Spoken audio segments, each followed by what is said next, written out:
Hi, I'm Cinta Danu, And I'm Skyreader Sherry. Welcome to our program.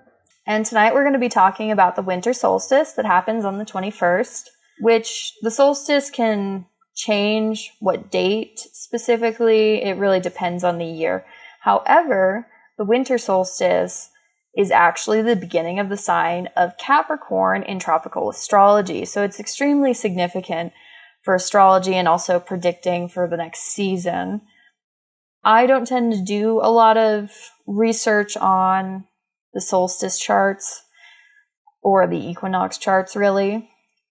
But of course, you, Skyreader Sherry, do look at the charts. For me, it's more, of course, I celebrate Wiccan holidays. So it's Yule, which is the rebirth of the sun god and kind of a celebration to get through the winter and this reassurance that life will return, that the sun is returning because it is the longest night of the year. And afterwards, then we get more sunlight every single day until, of course, the next solstice. So when you're looking at the winter solstice chart, what is it exactly you're looking for? So I cast the Winter Solstice chart for Washington, D.C. Okay. And this will give me an idea of what's going to be going on in the country over the next 3 months when we hit the spring equinox. Mm-hmm. And so I put it up to see, what are the trends, events, likely events coming up for the country over that period of time. This is a pretty action-packed chart. A lot of connections going on. Of course, the sun is at 0 degrees Capricorn. The moon is at 27 degrees of Cancer. Mm-hmm. And it is in opposition to the Venus-Pluto conjunction in Capricorn.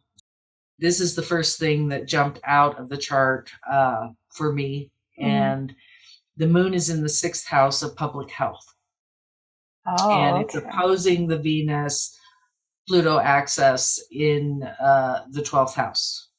There's a lot of planets in the 12th house. We've got 4 planets there. This is the house of secrets. This is the house of things that are hidden. And the moon's going to make its way across there in the 6th house of public health, public servants. And so that was the thing that jumped out at me most in this chart. To me, that's kind of sounding like that potentially that we're going to have a lot more issues with like coronavirus, right? Because there's this big opposition from the 6th house of health, right, to the 12th house, which is often can rule illness, right? So having all those planets in the 12th house really kind of signifies to me that this really could be a period of where illness is going to be a serious issue, which makes sense because it's over the winter months where I think for Colorado specifically, our biggest cold season is actually February.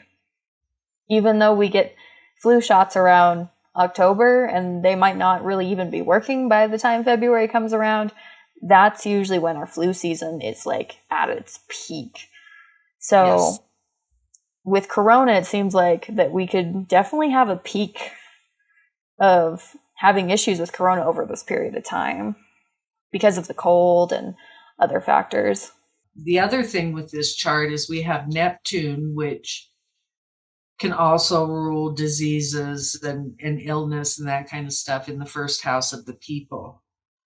But the one thing that it also rules is drugs, medicines, and alcohol. So there's kind of a caution there. It could even be contaminated food. So to just kind of be aware of the kind of things that you're consuming during this next 3 months. Try to keep that good diet, vitamin C, vitamin D, and really, really taking care of oneself during this next 3 months till we get to the spring equinox. All right. Because it does look like we're going to have some types of issues there. Okay. Yeah, so it seems like it's just a really important time for people to focus on their health, which is good because, January, everyone starts with their New Year's resolution. So hopefully people will, include their health in that. All right, so I think that about wraps it up. So we'll see you guys in the next video. Bye. Bye.